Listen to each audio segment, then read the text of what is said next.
Should I raise this a little bit? Just a little bit. Which one? Fine.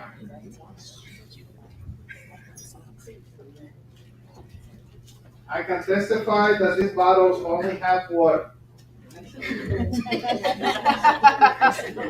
I'll take one.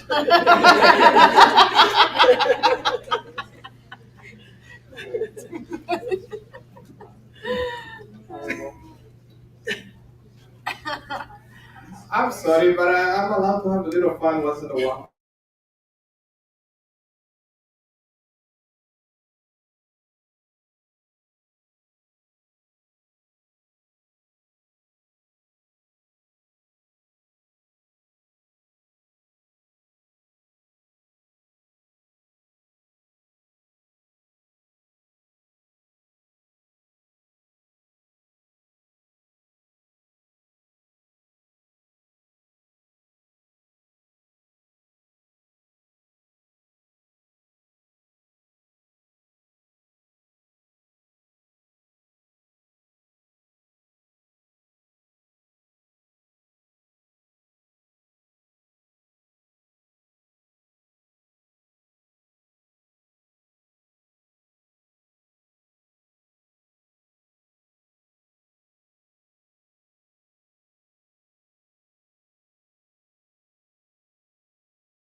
She's crazy.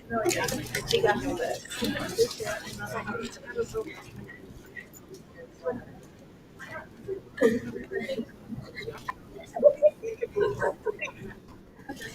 Talks to everybody. Like his walk is even like he's not even saying that. Excuse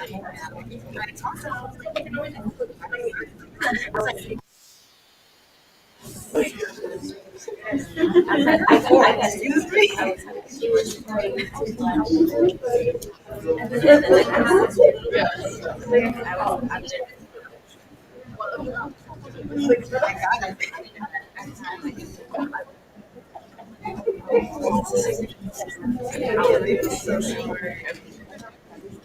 I had to take away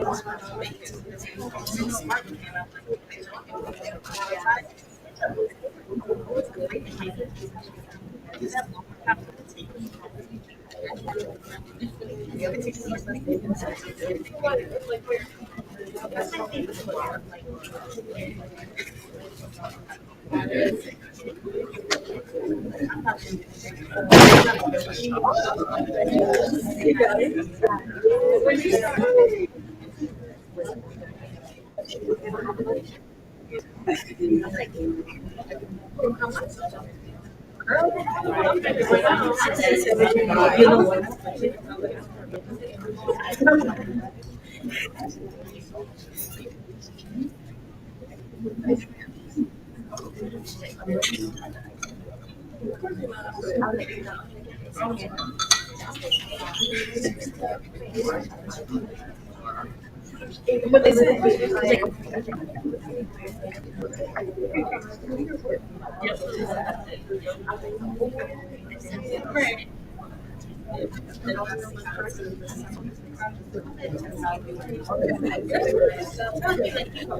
Good evening, everyone. How are you? Good, good.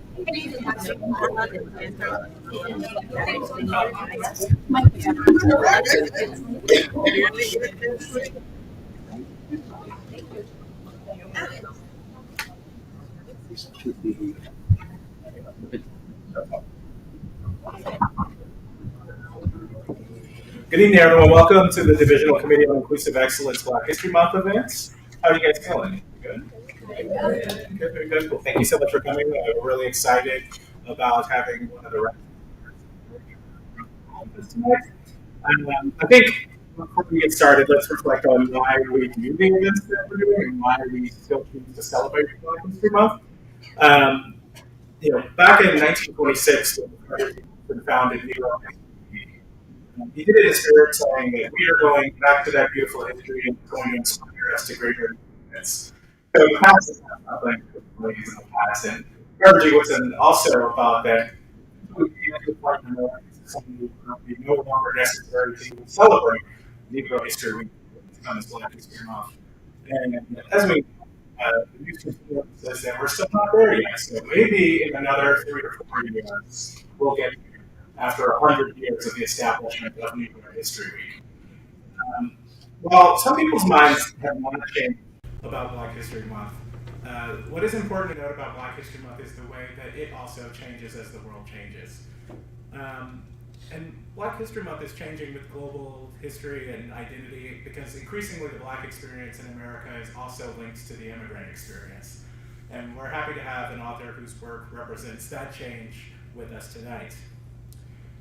I think one thing you also want to think about too is that Black excellence and the way that we oftentimes teach Black History Month, for those of you that are in early childhood education, do we still do it the way when I was little, where we just have a poster of Black people who achieve things or invented things? We go, Garrett A. Morgan invented the traffic. Colin Powell was chairman of the Joint Chiefs of Staff, and it was good, right? Those things are important, right, to note those achievements, but that's not what it is, right? We're not talking about something that's static. It's not something in the past. It's not like, reducing a bunch of people's groups of history to simple trivia, right?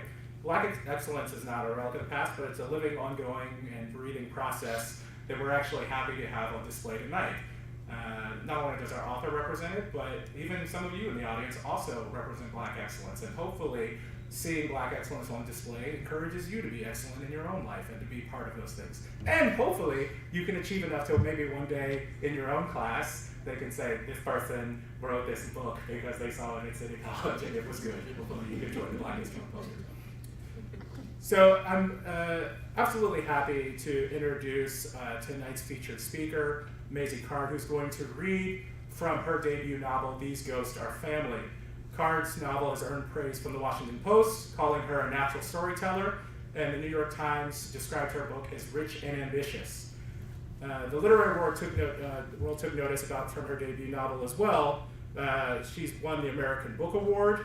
She's won the Bocas Prize in Caribbean Literature for fiction. She was a finalist for the Penn and Hemingway Prize.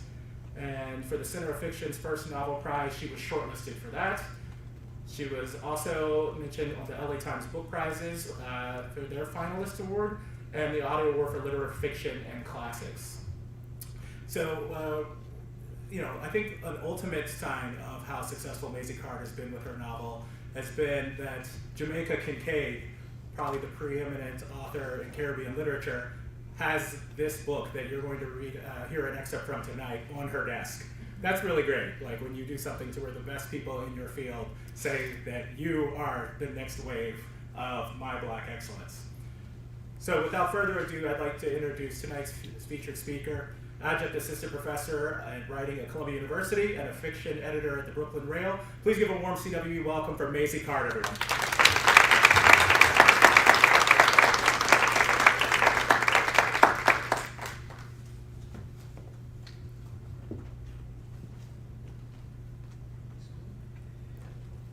Can everybody hear me? Yes. So I think I was saying to Justin that, my book came out in March of 2020. My publication date was March 3rd. And then I had 2 in-person events, and then I didn't do anything for 2 years. So this is like one of my, maybe it's like my 3rd in-person event since we've come out of the pandemic. So I'm kind of getting back into the flow. Like my first event was actually in Iowa, in like Amish country, and we were literally like, I went with my editor, and we were literally like driving past like buggies and horse-drawn carts. So this is the first event that I've done in the city. I'm a CUNY alum, I graduated, I got my MFA from Brooklyn College. So I'm really excited to be here, and thank you everyone for coming, and for everyone who's read the first chapter in my book. So I'm going to start with the reading, of the chapter I sent out earlier. Some of you might have gotten to it. If you haven't, I just want to give a little background. So These Ghosts Are Family is a novel that centers on a Jamaican family, the Paisley family, across centuries. And it's very much inspired by my family, to be honest. I say it's inspired by, but it's not, it's not a literal representation. I take a lot of creative liberties. And so in the opening chapter, it starts with the family patriarch, a man named Abel Paisley, or when we first meet him, Stanford Solomon, getting ready to confess to his children that he actually faked his own death. He's in his 70s now, but in his 30s, he faked his own death while he was working abroad in England, and he assumed another man's identity. And that was kind of his way of getting away from his responsibilities and not having to deal with the wife he didn't love or the children he didn't want to take care of. And so the novel starts in present day Harlem, where he's been a shopkeeper and his new wife has just died, and he somehow managed to kind of he's tricked basically his daughter, the one he's abandoned, into coming to see him, and she's not aware that that's actually her father. So I'll start there, and maybe afterwards we can open it up to questions. I should also say that the book, it's a novel in stories, which is not a popular form. So each chapter can be self-contained. It can be read as its own short story, but when read together, it forms like a larger narrative arc. So the first chapter is called The True Death of Abel Paisley.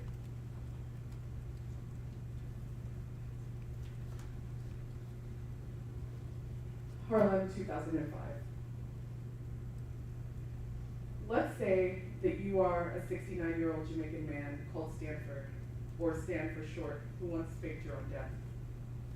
Though you have never used those words to describe what you did, at the time you thought of it as seizing an opportunity placed before you by God.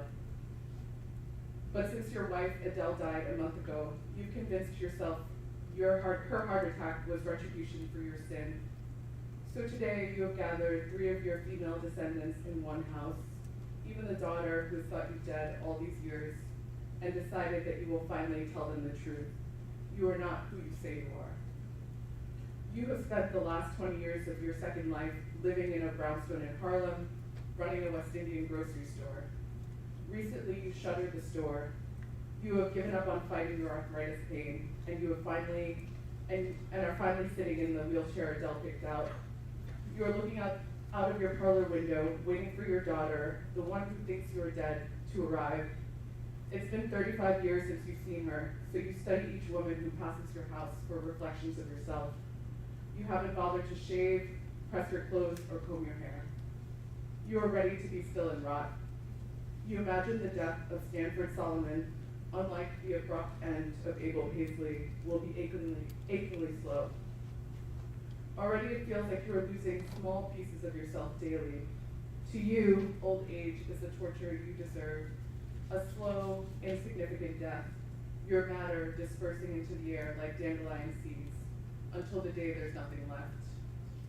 When you died the first time, you were still a young man in your 30s and had been working in England for less than a year. It wasn't easy for an immigrant, especially a black man, to find a decent job back then. But through a boy you'd known back in primary school, Stanford, you'd gotten a room and a job on a ship. You had no idea it was just the beginning of your streak of good luck. You and Stanford were the chosen wads they allowed to work alongside the white men. Stanford complained often about London. He hated the cold. He missed his grandmother and the tiny village, Harold Town, where you'd both grown up back in Jamaica. You'd already escaped the countryside for Kingston, and from there, London. You felt free. That sense of freedom and joy only dampened when you thought of the family you left behind. Your first wife, Vera, wrote you long letters weekly about how you'd abandoned her and left her to become a dried-up old spinster. But you both knew perfectly well that it was her idea for you to go to England, where she thought you'd somehow become a better provider. Your son Vincent was still in Vera's womb when she sailed off.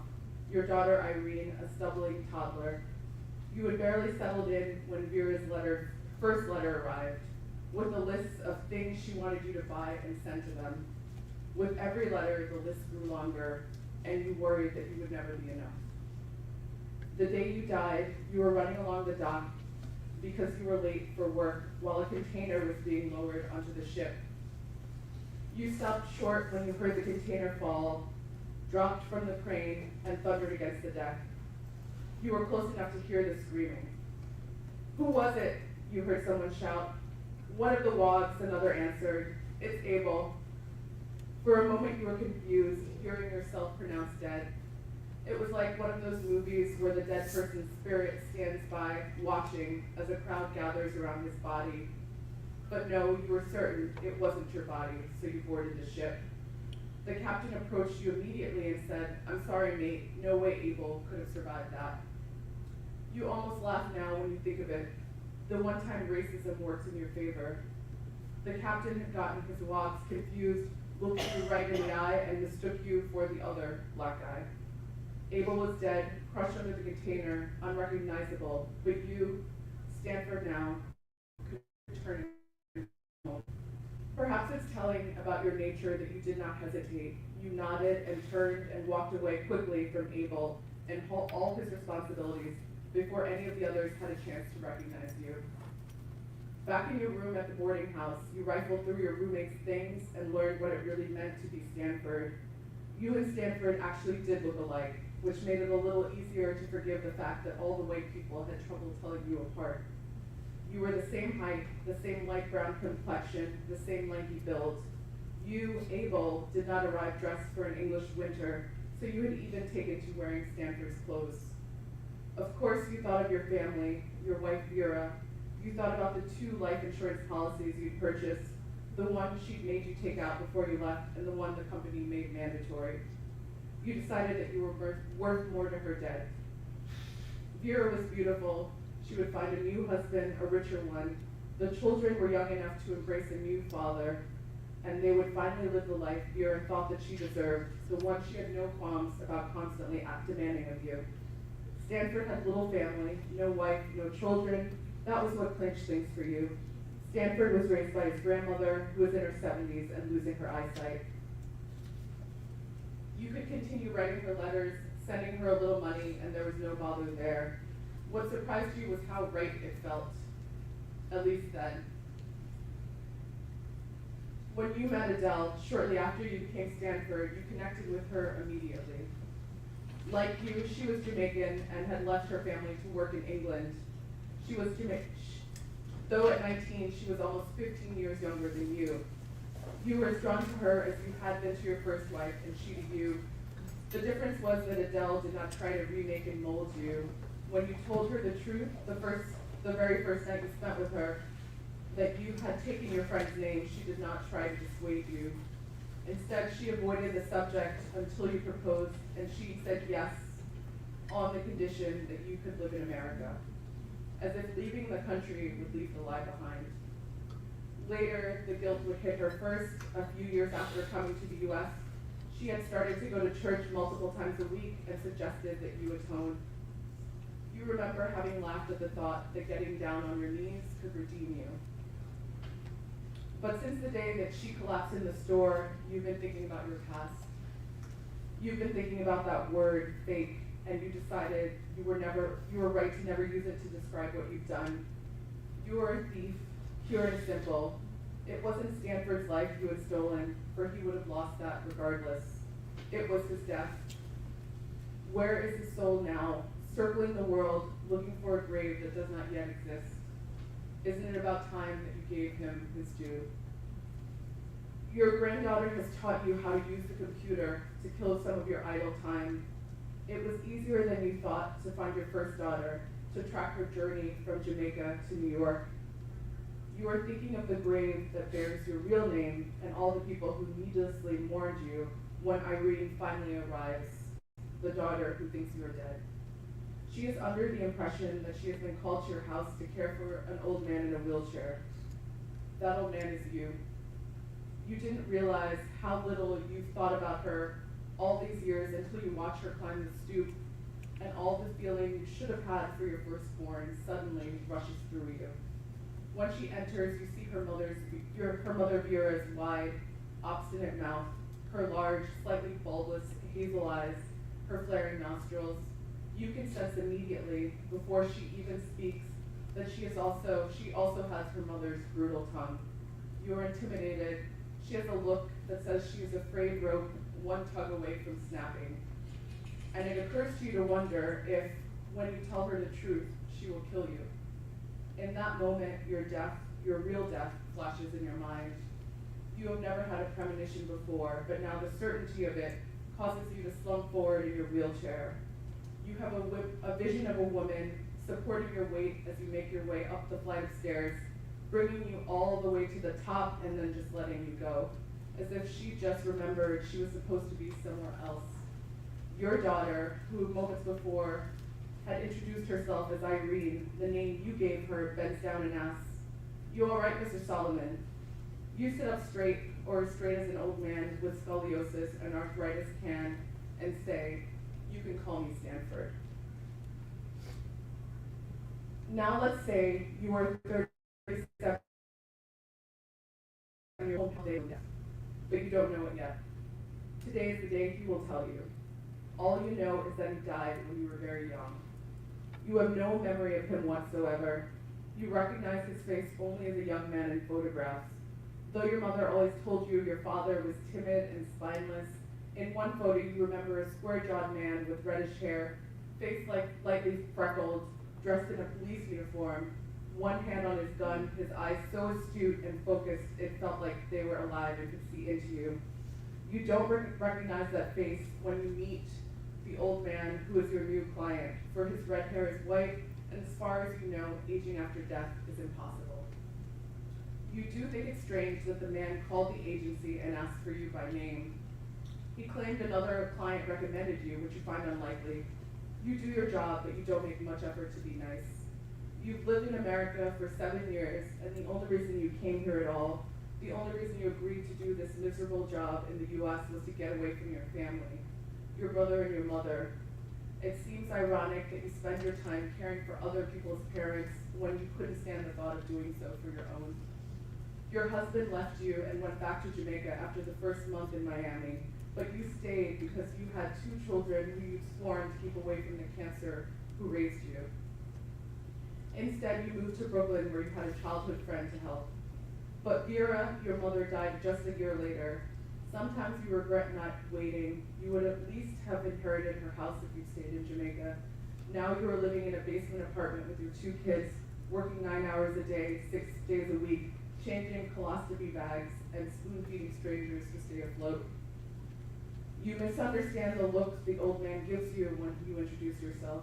You worry that he's another pervert, that he'll sneak pinches when your back is turned or when you're on your knees bent over cleaning. It happens so often that you're not even surprised anymore. You are grateful that he's in a wheelchair, at least he can't sneak up on you, although it means you'll have to help him to the toilet. You might have to pull down his pants for him, which can lead to all kinds of undesirable propositions. You are scrutinizing his features, speculating what kind of man you have in front of you, when the image of your father, dressed in a tweed suit, too hot for the Caribbean, that he had specially made for his journey away from you, flashes in your mind, but you don't know why. It is the only photo you have of the 2 of you. He is standing under a mango tree with you in his arms. That tree became your favorite growing up. That tree became your father. Whenever you sat under that tree, you asked for things, and even though you rarely got them, you still imagined that he could hear you. It's always been clear to you that your father's death was a dividing line between heaven and hell. Even if you do not remember much about those days or years before he left, you know that you had seen your mother smile. You carry the physical memory of being picked up and held. You swear there was laughter. Before he died, you didn't know what it meant to be mishandled, to be jerked, to be shoved, to be slapped, to be pinched, or even choked by her. You know because you remember the first time Vera did each of those things to you. Each time afterward, you sat under the mango tree and asked the man in the picture who you thought was dead and therefore had some supernatural power to please protect you. He never did. Today you will finally know why. You have always wondered who you'd be, where you would be if he'd never left, if he had lived. You don't know, you don't think you would have run away from home and down the aisle with the first man who stood in front of you.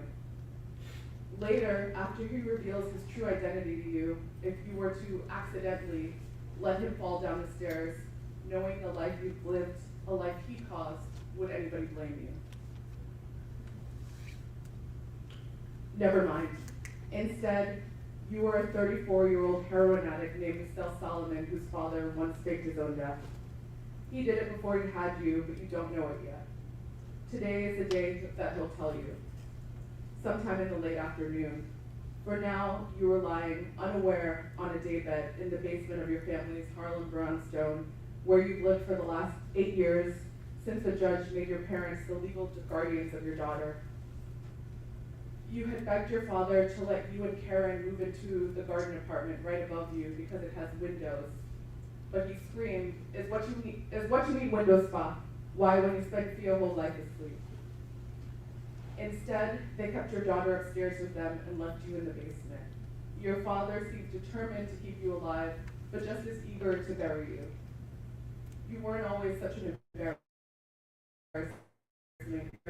You have been an addict for many years now, but before your mother died, you were also an artist. You could still hustle. You were taking and selling pictures. Occasionally, someone would put your photos on display in a cafe or a small gallery. Every once in a while, you sold something, made a little money, and even came home and gave it to your father, telling him to buy something nice for your daughter with the money that your art made you. He would never take it. Worse, he would throw it on the floor in front of you, so both he and your mother would have to watch you gather the scattered bills from all over the room. After me to know where that money come from, me don't want to know what someone like you have to do to come by it. Someone like you. He stopped short of calling you a whore for the sake of your mother, but you could feel how badly he wanted to. You have always sensed a lie behind your parents' words, have always suspected that their Jamaica was a place that did not exist. You have always wondered why they've never chosen in all those years to return them to that island so perfect. Instead, it was always the right weapon to throw in your face, always the only answer to their problems, their main problem always being you. When you were younger, you would scream back at them that if in Jamaica, the daughters were pure, saved themselves until marriage, stood by their mother's side every day in the kitchen and watched them cook, brought their father his slippers when he got home from the store, went to church every Sunday, never refused to recite the Lord's Prayer at the table before a meal, didn't proclaim themselves agnostics, wanted to be wives instead of artists, always agreed to stack canned foods on the shelves of their father's store after school, didn't stand under streetlights at night talking to boys from the block, did their own laundry in their father's too, did not jump between their parents and cuss their father out every time he raised his voice at their mother, did not promise to kill their father if he dared only threatened to one day slap their mother in the face. If in Jamaica, daughters did not run away from home and return pregnant by a man twice their age, did not go out partying instead of staying home with their newborn, did not walk down the street in skirts so short they barely covered their pum-pum, did not make mothers cry and waste away with worry, never did drugs, and if they did, were never so weak that they would become addicted. If in Jamaica, daughters were turned out of factories without the slightest defect, why the fuck didn't they just go back there and leave you alone? When your father tells you his secret, it does not really stand for Solomon. And then for you, in turn, cannot be a self Solomon, that your family's body exists, you will have your answer, and it is perfect. Now say you are an 18-year-old college student named Karen who lives in a Harlem brownstone with your mother, who is a heroin addict, and your wheelchair-bound Jamaican grandfather who faked his own death. But you won't know it for a few hours. Every morning you wake up, you remember that your grandmother Adele, the person you loved more than anyone else, is gone. She worked so hard to shield you from your mother. She loved you so deep, it almost rendered your mother's love supplementary, a bonus, so that the times when Estelle was lucid enough to pay attention to you felt like a holiday, a special occasion. Every child knows that holidays don't last.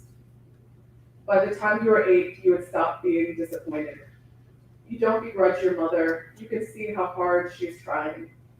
You know she hates living in your grandmother's house, but in the months since your grandma died, she no longer vanishes for days at a time, returning with no explanation. For the first time in your life, with the exception of an hour a day, when she sneaks outside to score, you know exactly where you'll find her. Knowing should comfort you, but on the rare occasion when you go to the basement and stare at her, passed out on the daybed, you can't help but wish it had been her who had had the heart attack instead of your grandmother. You think, what a waste of a life. The same words you'd overhear your grandmother mumble whenever she talked about Estelle. You are ashamed of your thoughts. Most of the time, Estelle invokes pity in you, and you conclude that that's worse than hatred for a child to pity their mother. Later, when your grandfather tells you that he was born Abel Paisley and not Stanford Solomon, you will understand why your grandmother was so disgusted by Estelle's addiction. Other people are so desperate to make a better life that they are willing to steal one, while your mother is fine throwing hers away. Perhaps a life does not belong exclusively to one person, you learn. Look how easily it can be passed around from one person to the next until every bit of it is put to good use. People wonder if there is someone out there who will wear your life better. But before that, you notice that from the moment you wake up, your grandpa is acting strange. You had been begging him to get a home health aide for the last year because caring for him was getting to be too much for your grandmother, and now it is too much for you. All of a sudden, there is one sitting with him at the kitchen table. He is giddy as he says her name to you, Irene, and you wonder if it has been too long since he's seen a woman he wasn't related to. You were about to smile at Irene when you notice that she doesn't bother to smile at you. Barely tilts her head in your direction before she returns to reading your grandpa's newspaper. If your grandmother were here, the two of you would go upstairs and talk about this woman. For a moment, you imagine all the things you would say about her until you remember that your grandmother is gone. Briefly, you contemplate going down to the basement and telling your mother about Irene, but that would be as exciting as talking to a corpse.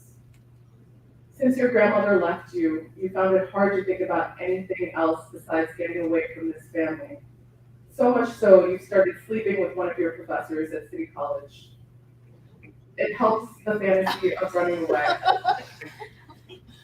The irony that you might be following in your mother's footsteps doesn't escape you. Your father had been a professor, but your mother had been a high school girl who just had a bunch of college friends. Your birth cost him his marriage and his reputation, and even though he was kind to you the handful of times you visited him, you know he resented you. You speak to him on holidays now, even though he just lives in Queens. But still, you want him to be proud of you. You're actually going to get a degree one day. You were actually going to leave this house. Sometimes you imagine a scenario in which your professor leaves his wife and 4 children and buys a condo for the 2 of you in downtown Brooklyn. You are not sure that what you would say if he were actually to propose this to you. He hasn't talked about leaving his wife, he hasn't said he loves you. You might think less of him if he did. Besides, you have no intention of trading your dysfunctional family for another, being the reluctant stepmother to 4 resentful white kids. In your family, you are known as a smart one for a reason.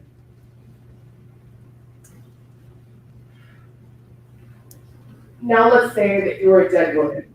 6 years on the husband let people believe he was dead. When you were alive, they called you Vera, but here there is no truth. You did not know the truth about your husband until your own death, but the timing of the knowledge made it no less infuriating. You have analyzed all the years you spent mad with guilt, thinking you were the one who sent him to his grave.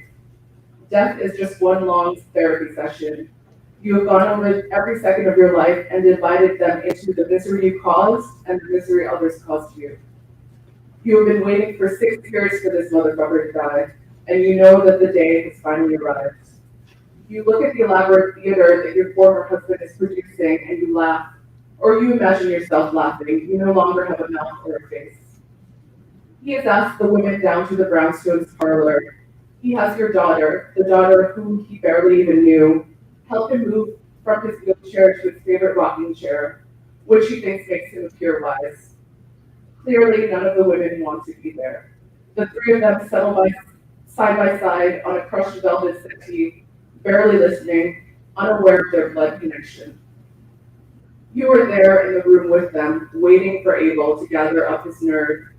You have decided to choose one person in this house to be the catalyst of this film, to be briefly possessed by you, long enough to get it to be done. But the question of who has stumped you.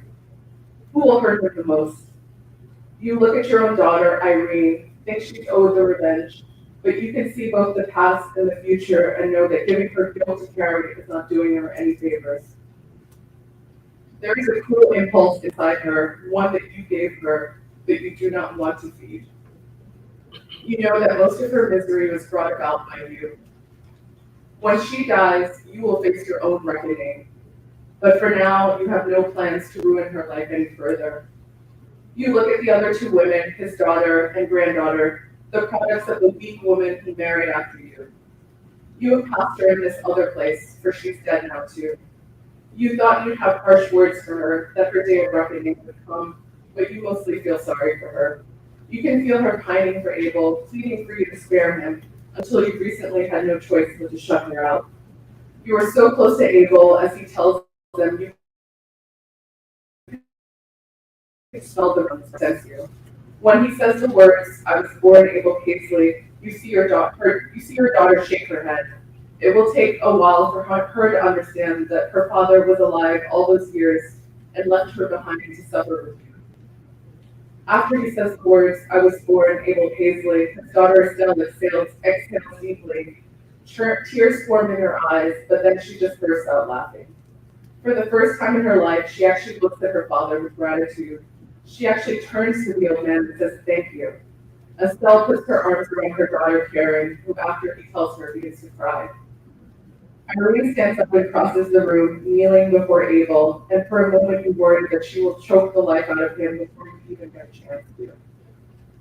Instead, she studies his face. She is thinking about the picture, the one under the mango tree, and when she recognizes him, she walks out of the room, collects her purse from the hall, and leaves for good, slamming the front door so hard it shakes you. You look at the two girls left in the room and reassure yourself that no matter which one ends him, it will actually be you. If only he could see you as he's falling. If you still had a mouth, you would be laughing. If you still had a body, you would dance. Thank you.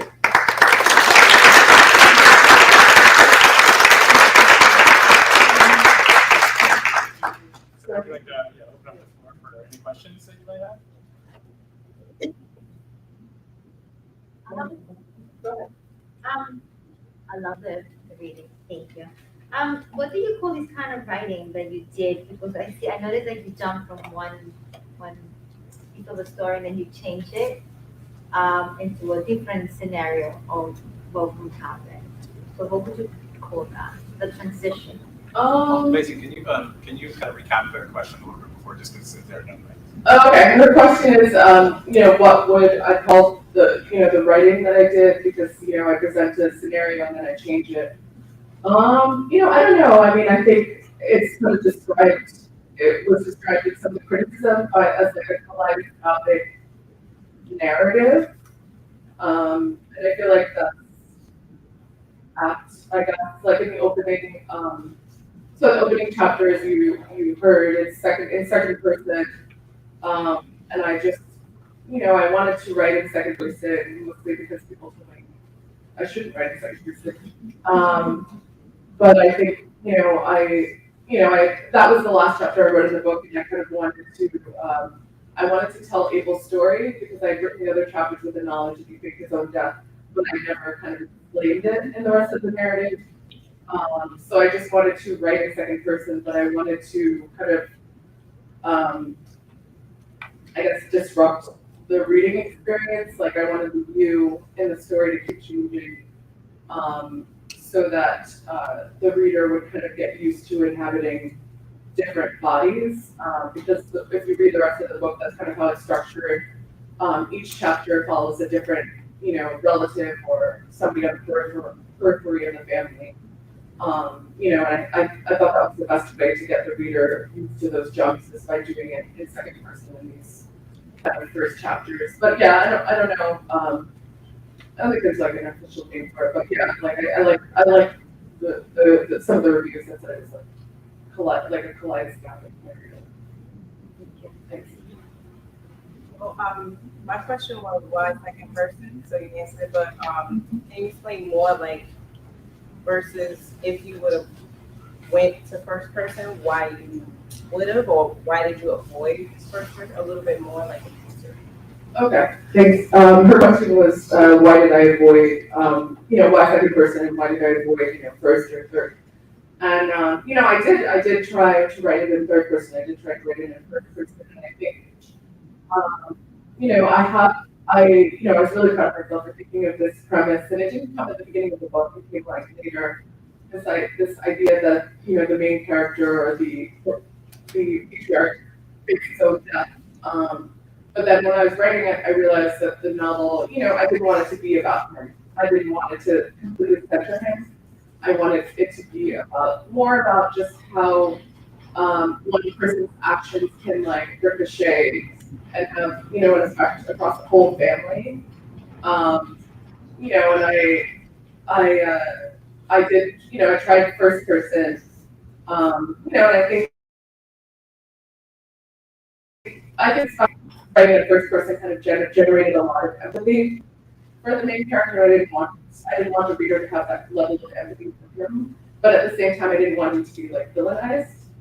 And I just felt like second person, it allows you to go into his point of view, to understand his reasons and his justifications, but then you move quickly to other people and like all he's kind of fucked over, because he made that decision.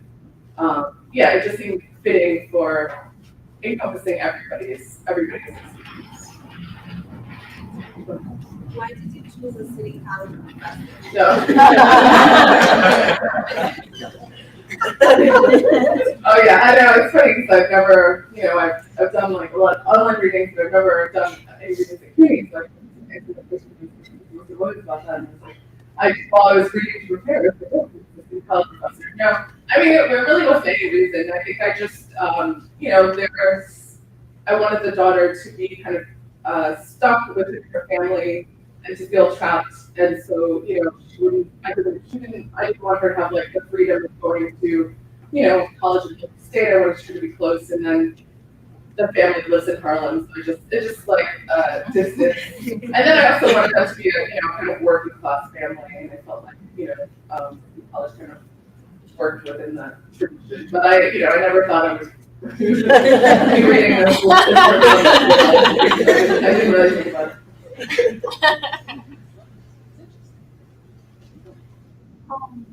I just love it, but so like, what inspired you to write it? Like, I know you said like it connects to your personal life, but like, what else like inspired you to write the story? Oh, okay. So her question was what inspired me to write the book besides my personal life. And I think I spent like around 12 years writing this book.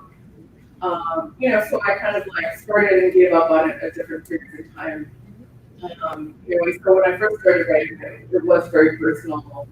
I think when I first started writing it, it actually started based off some personal essays I wrote about my father in college, because we didn't have a very good relationship back then.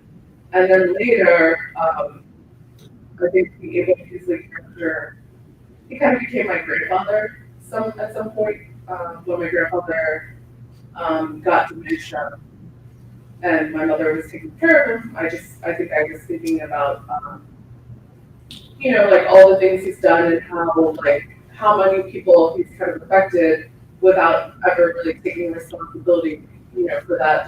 He's the reason why we came to America, because he married, somebody with a green card. And so we just kind of all followed him here without question or without thinking about it.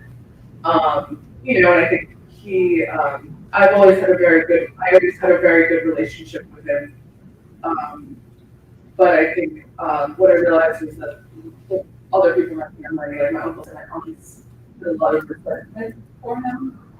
So I think that was that kind of spawned one of the versions of this novel, but then also just books that I've been reading kind of spawned it too.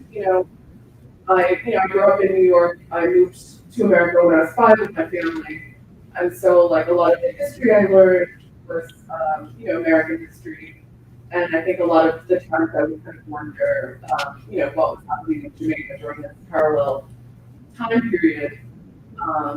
So when I graduated from college, I really had the time to kind of explore those questions and read about Jamaican history, and I was just so interested in everything that I was reading, and I wanted to incorporate that into the book. Another thing too was I think most of the time while I was writing this, I was actually teaching a survey of African American literature course, and I think I was reading these books, like I would read slave narratives, and I would kind of wonder, they do some Caribbean slave narratives, but they're not as many, and it's a little hard to find. I would just kind of wonder what the Caribbean experience was at the time, and I would read incidents in the life of a slave girl, which inspired a chapter in this book, and I read Passing by Nella Larson, and I was so fascinated by the ways that kind of changes our view of race is different in the Caribbean versus in America, and just looking at my own family and where kind of the one drop rule is not a thing, and where like my grandfather would sometimes say he was white, and I'd be like, you're not, you're not white. And so I think I wanted to kind of put those experiences in the book, put that research into a book, and I think I wanted to be in conversation with some classic texts. So as I said, I think about, if it is like the slave girl, I would say, autobiography of my husband, which is Walton Johnson, Passing and Quicksand and Ella Larson, Subcosmic, I guess, and one of her newer books, but A Mercy by Toni Morrison, I believe was a lot. There are just a lot of books that, I read that, made me want to write specific chapters kind of in this book. Hi. Over the 10 years I've been here, I've got a lot of free students, a lot of different courses, and I have a lot of excellent writers, and I really hear their voice in their writing, and it's not English classes, they're all disability classes. What would be the one or two pieces of advice that you would give to our students who are thinking of writing in the future, or as they are writing now themselves? I think I would say the one piece of advice that I probably wish I had thought about sooner or internalized sooner was that it's okay to take yourself seriously. I think a lot of, like, when you want to be a writer, people try to give you like reality, like, oh, don't plan on making a living out of this. Don't assume that this will go anywhere. And it's good to be realistic, but at the same time, it really slowed me down, I think, because I was always trying to be my own negative voice. And there are just like enough negative voices in the world. You don't really need to do that. That's like covered. So I think it's okay to kind of, have a plan and set goals. Like, I think setting goals was really important. I think that's what really moved my writing career forward. And, it was, even if it was just something like, I guess it's like a writer cliche, like collect rejections or whatever. But actually I found that to be very good advice. Like, once I started sending out my work and then set a goal to send out a certain amount of stories every year, whether I got rejected, I just felt like empowered by that. Like, I was, I was doing the work, I was making progress. And it's like, you might collect, my first short story that I sent out got like 66 rejections over 2 years. You know, and I just kept sending it and sending it and sending it. You know, and then eventually it changed. You know, I got picked up. You know, and then I could set like loftier goals. And you know, once you reach each milestone, you aim a little higher. But you know, I think also like trust your own instincts and trust. Like I think it was difficult when I first started writing this because I think the literary world was still like very white. And you know, I didn't know if people wanted to, like a mainstream publisher wanted to publish a book that had a ton of, you know, Jamaican, you know, patois in it. You know, but I saw over the years that changed and that changed and that changed. You know, so I think also trust yourself as a reader and know the books that you like to read, and you know, trust that there are people out there just like you who want to read this, you know. And so once I wrote the books that I personally would want to read, you know, I felt like things got easier for me. Like, you know, doors started to open, and I stopped just like being my own like negative voice, because I have a tendency to be very negative. But you know, once I started to like aim higher, I saw that, you know, doors opened. Like if you are well, and also read a lot. Like if you're a well-read person and you know the market, then you'll have a good sense of, you know, what sells or what will get published. You know, you can trust yourself. So. As a fellow Jamaican, I was able to relate to a lot of the stories. Have you find that through the stories that you told, other cultures were able to relate to it? Yeah, I think that's a nice part of the book. You know, I think fiction, and you know, was a to write to multiple groups, and you know, it's like you're first you're writing to people like you. You know, I was thinking of like, well, I first I was like, oh, Jamaican people are gonna, you know, judge me the Yeah, I was about to ask that. the hardship. You know, just because I was mostly raised here. You know, and I think I was worried about the question of authenticity. Like, do I know what I'm talking about? But yeah, I think I was like pleasantly surprised with that. That was the group that I was most nervous about. But it was received well. And then, you know, I feel like a lot of us can relate to the immigrant experience, the experience of coming here, and also, you know, part of why I wrote this book too is like I wanted to think about how immigration itself kind of fractures families. You know, like a lot of my family, you know, you can be like on the best of terms in your home country, but you come here and all of a sudden that distance really allows like old wounds to fester and come out. And I think a lot of people can relate to that, and I think, you know, even immigrant people can relate to just the idea of having family secrets and having things that you don't talk about and having trauma that's unexplored. You know, so I think it is a novel that a lot of people can relate to. What made you to put broken English patois in the writing? Because thank you for that. Yeah. Because it was like that's not you used to say that's not broken English is not really writing with the perfect English. So you were doing like translate. I was like, oh, cool. Yeah.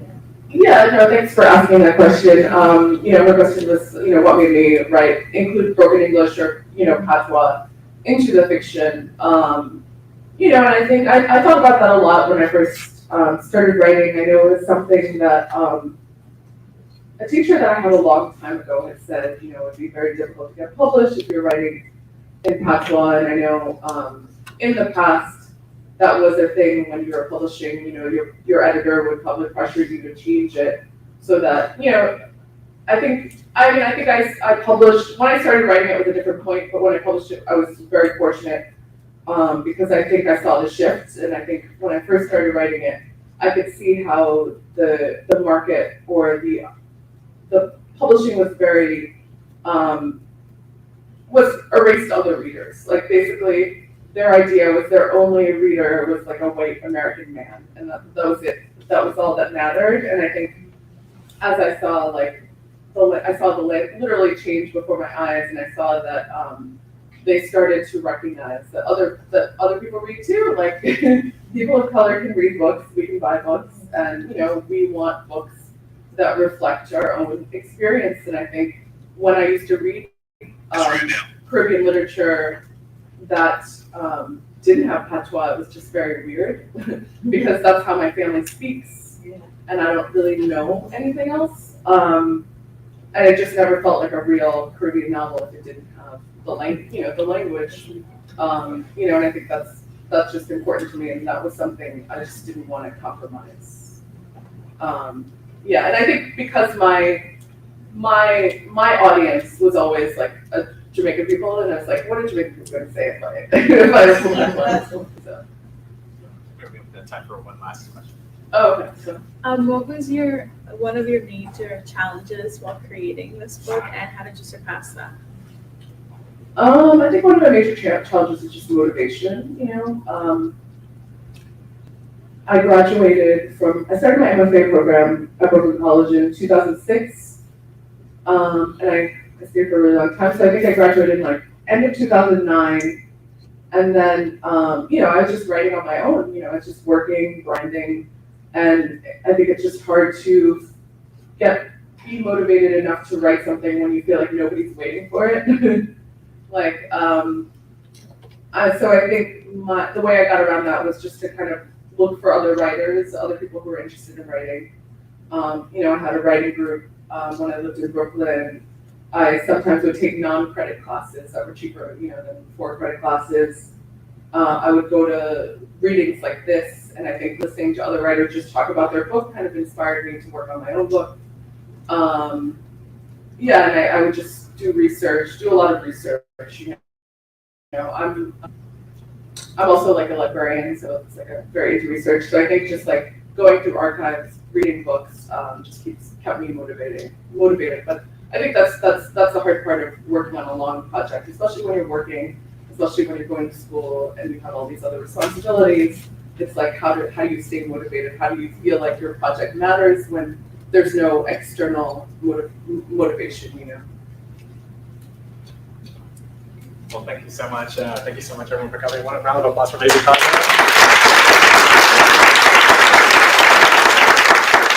Thank you so much for coming to City College and sharing your work with us. And for the rest of you, have a good day. Enjoy the rest of your classes. Thank you. Thank you.